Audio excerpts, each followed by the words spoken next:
Okay everybody, I have a longer drive today to see a client up in Mount Umpton. It's about an hour out and an hour back. I'm at 62%, which gives me 199 miles. I have about 4 clients today.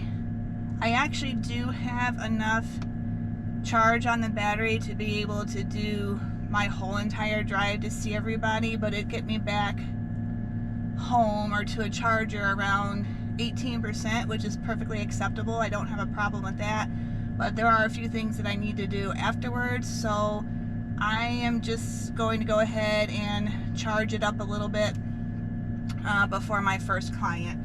So we are heading to the supercharger. It is currently 44 degrees, so it's a little warmer today. I am in Mad Max and it's heading to Charger, it says right there. And like I said, I have 199 miles left on the battery pack, estimated of course, and we're at 61%, so.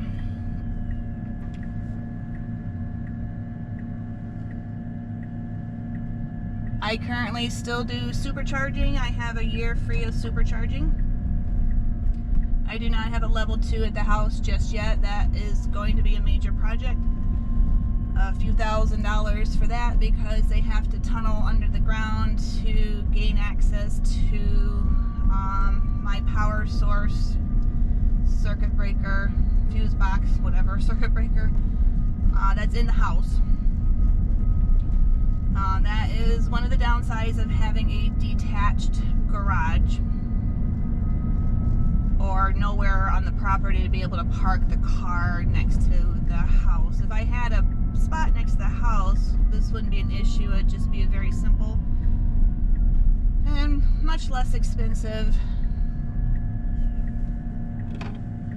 project, but unfortunately it is what it is, and this is the joys of owning an older home.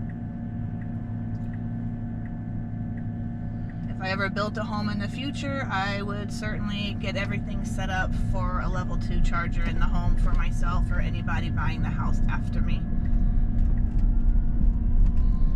Luckily, this supercharger is so close to my house, it's not a major deal. I really don't mind supercharging. I usually do prefer to do it at the end of the day because then I can do all my notes from my clients or just kind of decompress from the day.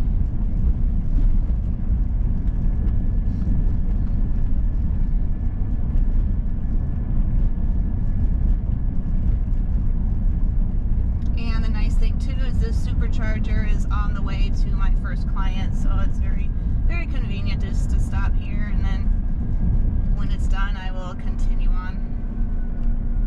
Today what I did was on my phone app, I programmed in all of my clients and I sent them to the Cybertruck.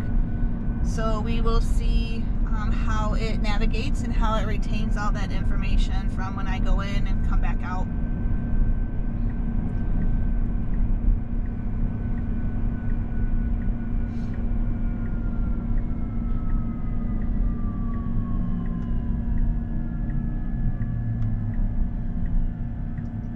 I will most likely not be able to film the hour drive heading up to Mount Umpton, which is too bad because it is mostly going to be a 2-lane back road type of scenario. I just don't think my GoPro will be able to handle without overheating that amount of time. So that was nicely done. It kind of got up to speed. There's a car on our left, so it slowed down to get behind it. I still like Mad Max.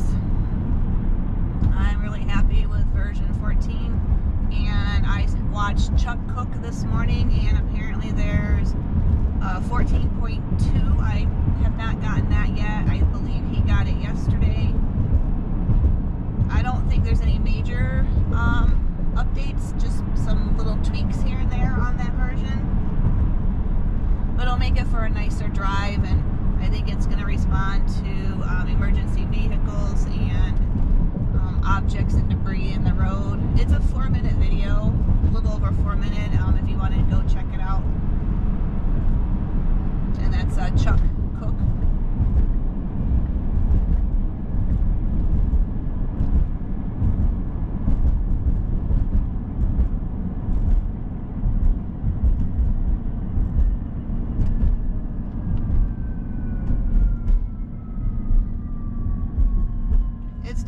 lot better job, and this is really the biggest improvement I've seen, is when cars in front are slowing down and stopping at a stop sign or a stop light like here. It is braking a lot earlier, so it's not coming up on that car at such a great speed and doing a harder stop.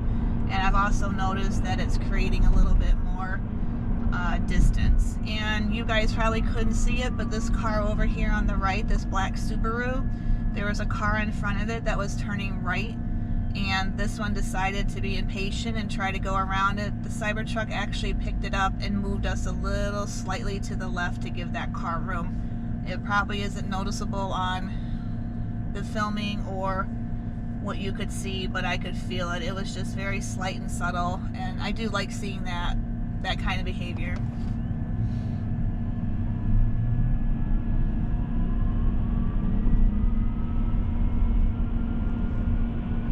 This is the correct lane. If you are familiar with this route, usually I like to be over on that right hand side to go up to my clients, but this is actually the correct lane for the supercharger. Now let's just see what it does here. It might follow this car, but it inevitably will want to take, oh good, it did. It always wants to take that side. I have no idea why, but it will. And I've had to take over, so it was nice to see it finally pick the correct lane. Doesn't look like there's anybody here today, so that's great. I'm coming in an extremely high state of charge, so I'm not expecting great timing or pulling of the power of the kilowatts, so we'll see. Now it will park. Let's see how it does.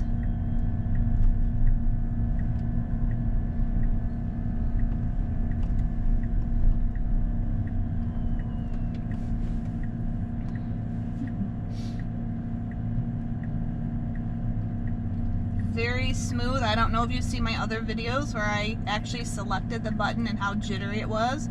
This was very smooth. Great between the lines, and that was perfect. All right, stick around. I'm gonna go get the, I don't know what it's, I don't know why it was doing that. I am gonna go get the charger going.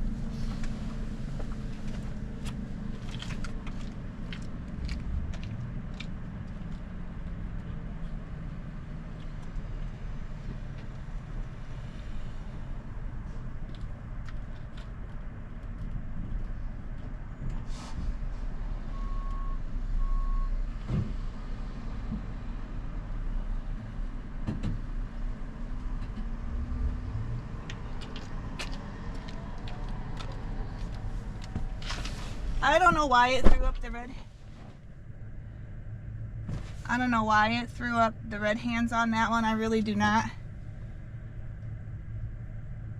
It says I have enough charge to continue my trip, which is true. So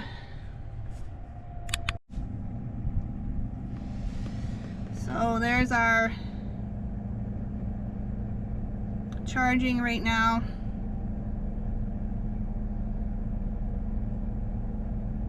We're at 65 kilowatts, 66.